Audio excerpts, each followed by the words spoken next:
Let's now continue with the lecture on financial markets, equities, risk, asset classes, and fusion. In the first video, we talked about risk, investment classes, and some detail on each one.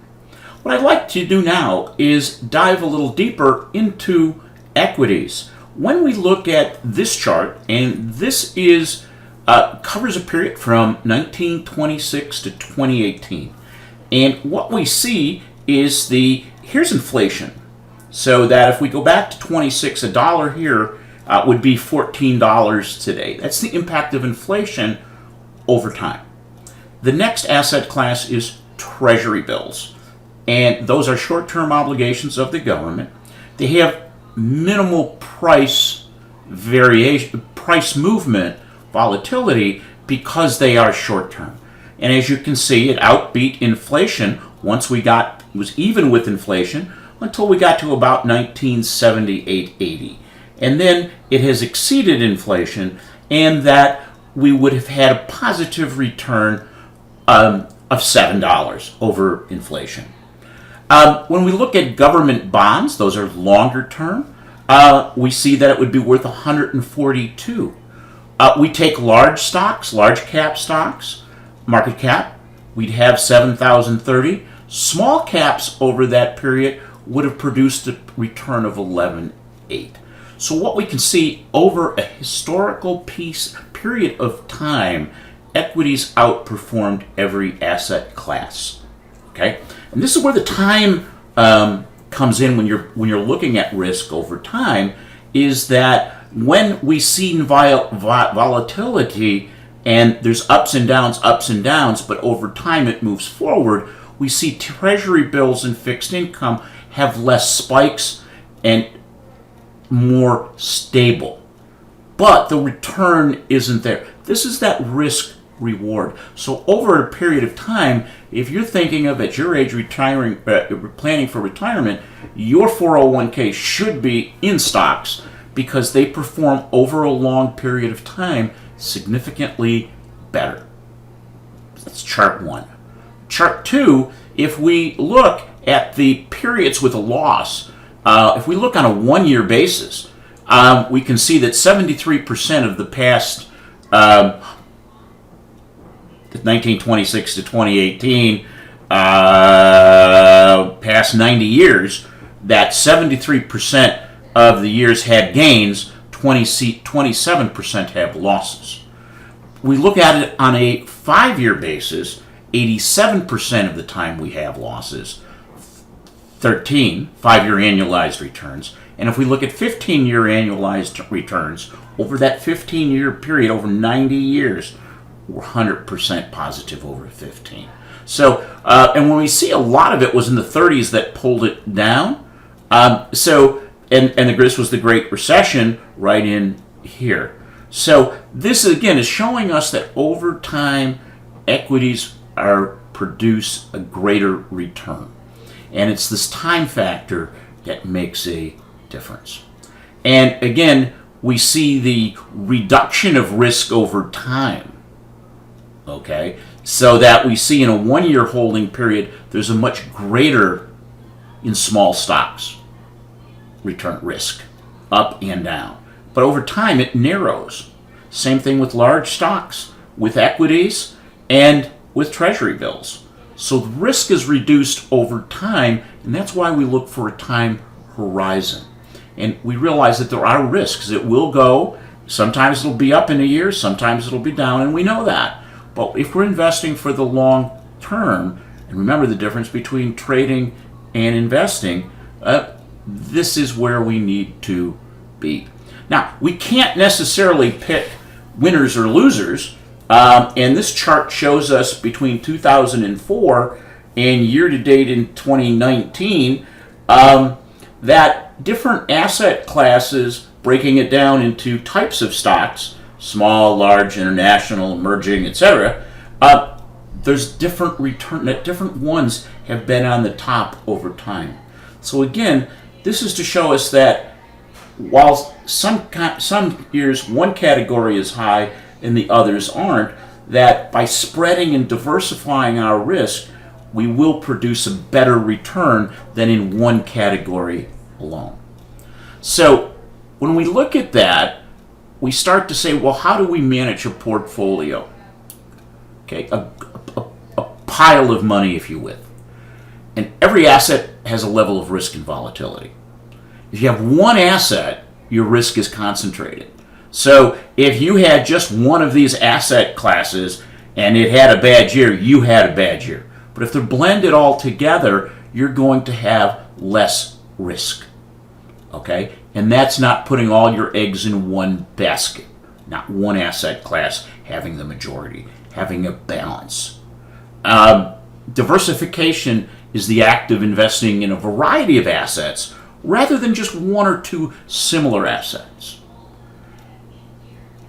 And a diversified portfolio has less risk and over time will perform better than any one asset class. The next one is, I think, one of the most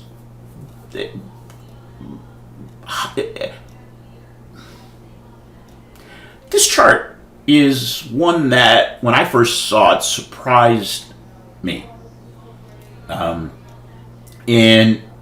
when we look at it, and another one just came out the other day that said essentially the same thing, 91.5% of a portfolio's performance is about how you allocate funds, what asset classes you allocate to, the percentages. Stock selection is only 4.6, market timing is only 1.8, and others 2.1. So how we allocate the portfolio to different asset classes is what becomes most critical in success of a portfolio. And if we take a look at this next one is a portfolio that had a higher mix of equity versus fixed income, like 95.5. If we look at that had a 292% return over essentially the past 20 years. Okay, so total return, average return was 9.8%.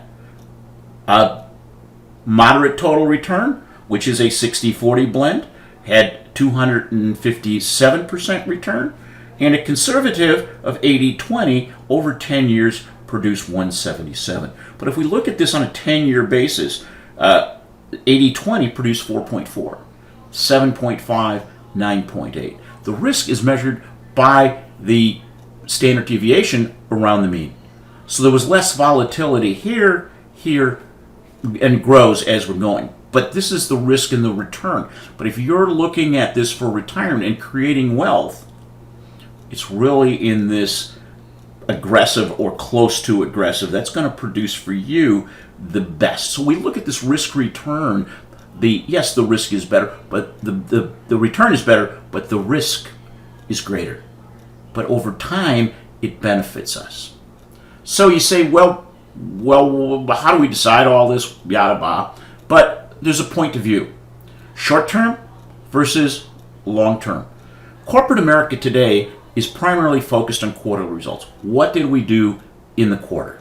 And the market's focused on short-term results and news. So when we're making these decisions, are we a trader, which is going to move on these short-term quarterly results and market news, or are we going to look at this on a long-term basis? There's no right or wrong answer.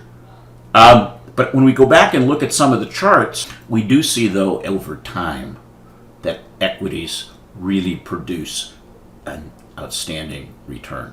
So, but it depends. What's your purpose? What's your time? Come back to equities again. Stocks have risk. They can move up and down. The price of the stock in a market is driven by the expected return of the firm's earnings on a real basis. That includes the impact of macro events, actions of the firm, products, processes, innovation, constantly being monitored by investors, traders, and analysts who support them. And the value is cash flow driven. How is the firm going to be generating cash flow, because that's the source of my return and sustainability. When we look at the breakdown, U.S. we look at it breaking down domestic U.S.-based companies versus foreign. Different countries have different growth rates, so you want a mix of both. Just because they're U.S.-based or foreign-based does not give us a total picture. U.S.-based companies have a lot of exposure to foreign markets. If we look at the S&P 500, the largest companies in the United States, they only do 70% of their business in the U.S. The remainder is around the world. So that means 30% of revenue by American companies is in the U.S., 30% is elsewhere. So when we see that, of the total revenue of about $11.8 trillion,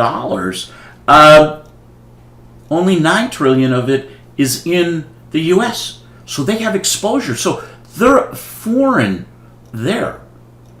They then break down, equities are break down on the size of the market capitalization, which is current share price multiplied by number of shares outstanding.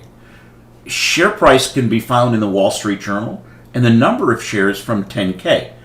Large, over 5 billion, medium 1 billion to 5, small, less than a billion.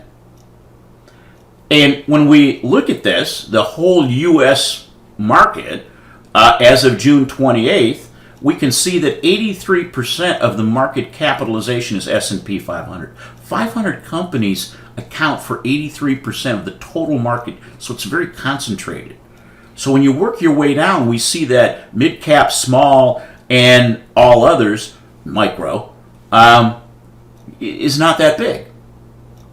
So when we take a look right now, is that based on the current year, we see which sectors, and they break down, we break the stocks down into different sectors that they're part of. And we can see the returns by each one, and again, they're different. So that when we look at the S&P 500 by sector, these are the sectors. Discretionary, that means you can never make a decision. Staples, it's going to perform well no matter what happens. Your example is toilet paper. Energy, financials, healthcare, industrials, information technology, materials, real estate, communications, utility, and then the index overall. So what we can see when we look at that again over this 11-year time period, not every year has had a different sector who's done well. Okay? And if you were in information technology, you might have done well in 2009, 17, and 8, but you would not have done as well in the other years. So what we're trying to achieve is a mix by sector so that you have more consistent performance and benefit from the advantages and disadvantages of each. And again, if we look by sector and we break it down where it is, we can see that when it comes to technology, a lot of it is not in the U.S. We get the 70-30, but that 70-30 is in consumer staples, real estate, financials, healthcare, obviously utilities. But when we look at IT, most of the sales of revenues from S&P 500 companies come from outside the U.S. So what happens in the world is going to affect them. Now, so we talked about that. Just introduce a concept called value investing. And it's an investment strategy that involves picking stocks that appear to be trading for less than their intrinsic or book value. The belief is that the market overreacts to good and bad news, resulting in stock price movements that do not correspond to a company's long-term fundamentals. This is the book written by Benjamin Green, The Intelligent Investor. It is a tremendous book to read. I encourage anybody who is interested in the financial markets is to read the book. This is what Warren Buffett has made his strategy around. Now, the other thing we have, so that's value. You're looking for value. Growth investing, on the other hand, is a style of investment strategy focused on capital appreciation, and they follow a style known as growth. Invest in companies that exhibit signs of above average growth. Even if the share price appears expensive based on a PE, but over time, because of the above average growth, it's worth that today.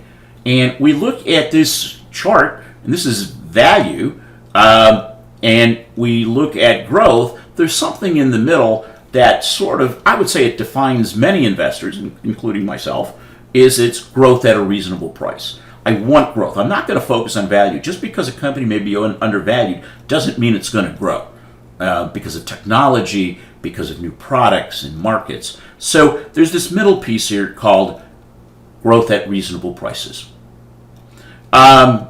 This is just a shot of where the market is over the past year, and you can look at this at your convenience.